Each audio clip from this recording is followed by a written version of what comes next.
નમસ્કાર વિદ્યાર્થી મિત્રો, સ્વાગત છે તમારું તમારી પોતાની યુટ્યુબ ચેનલ ક્લાસર એકેમાં.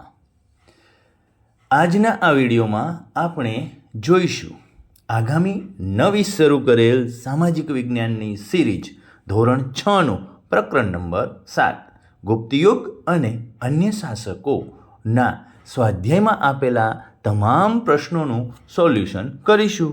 તો ચાલો જોઈએ. પ્રશ્ન નંબર 1. નીચે આપેલા પ્રશ્નોના વિકલ્પોમાંથી યોગ્ય વિકલ્પ પસંદ કરી સાચો જવાબ લખો. 1. ગુપ્ત વંશનો સ્થાપક કોણ હતો? વિકલ્પ A શ્રીગુપ્ત, વિકલ્પ B ચંદ્રગુપ્ત પહેલો, વિકલ્પ C સમુદ્રગુપ્ત, વિકલ્પ D ચંદ્રગુપ્ત બીજો. જેનો સાચો જવાબ આવશે વિકલ્પ A શ્રીગુપ્ત. આગળ જોઈશું. બીજો, સિક્કામાં કયા રાજાને વીણા વગાડતો દર્શાવવામાં આવ્યો છે? વિકલ્પ A સમુદ્રગુપ્તને, વિકલ્પ B ચંદ્રગુપ્ત બીજાને, વિકલ્પ C સ્કંદગુપ્તને, વિકલ્પ D કુમારગુપ્તને. જેનો સાચો જવાબ છે વિકલ્પ A સમુદ્રગુપ્તને. ચાલો આગળ જોઈશું. ત્રીજું, દિલ્હી ખાતે લોહ સ્તંભનું નિર્માણ કોના સમયમાં થયું?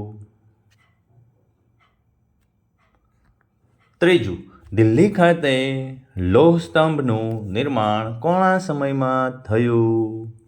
વિકલ્પ નંબર A ચંદ્રગુપ્ત બીજાના, વિકલ્પ નંબર B સ્કંદગુપ્તના, વિકલ્પ C સમુદ્રગુપ્તના, વિકલ્પ D ચંદ્રગુપ્ત પહેલાના. જેમાં સાચો વિકલ્પ છે વિકલ્પ નંબર A ચંદ્રગુપ્ત બીજાના. ચાલો આગળ. પ્રશ્ન નંબર 4. કુમારગુપ્તના સમયમાં કઈ વિદ્યાપીઠની સ્થાપના થઈ હતી? વિકલ્પ A વલ્લભી, વિકલ્પ B નાલંદા, વિકલ્પ C વિક્રમશિલા, વિકલ્પ D કાશી. જેમાં સાચો જવાબ આવશે વિકલ્પ B નાલંદા. ચાલો આગળ જોઈશું. પ્રશ્ન નંબર 2. ટૂંકમાં ઉત્તર લખો. પહેલો, કયા સમ્રાટના સમયમાં ગુપ્ત યુગ સુવર્ણયુગ તરીકે ઓળખાયો?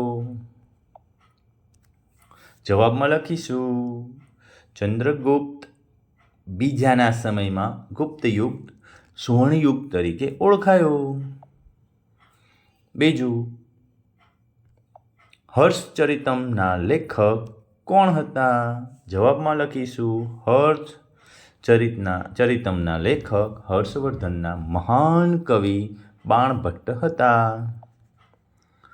ચાલો આગળ જોઈશું. પ્રશ્ન નંબર 3. અ વિભાગની વિગતોને બ વિભાગની વિગતો સાથે યોગ્ય રીતે જોડો. ઉત્તર લખો. તો લખીશું. ચાલો. પહેલું, મુખ્ય સેનાપતિ, એના સામે જ જવાબ સાચો જ છે. શું જવાબ છે? મહાબલાધિકૃત. જિલ્લા, એનો જવાબ છે વિષય. ત્રીજું, કર, એનો જવાબ છે ઉત્પાદનનો છઠ્ઠો ભાગ. ચોથું, વાગ્ભટ, એનો જવાબ છે અષ્ટાંગ હૃદય. પાંચમું, ઈરાનના શહેનશાહ, એનો જવાબ છે ખુશરો. ચાલો આગળ જોઈશું. ઓકે બાળકો, સ્વાધ્યાયમાં આટલા જ પ્રશ્નો છે. તો શાંતિથી તમે તમારી નોટમાં નોંધ કરી લો, જે આગામી પરીક્ષા માટે ઉપયોગી થઈ નીવડશે. ઓકે બાળકો.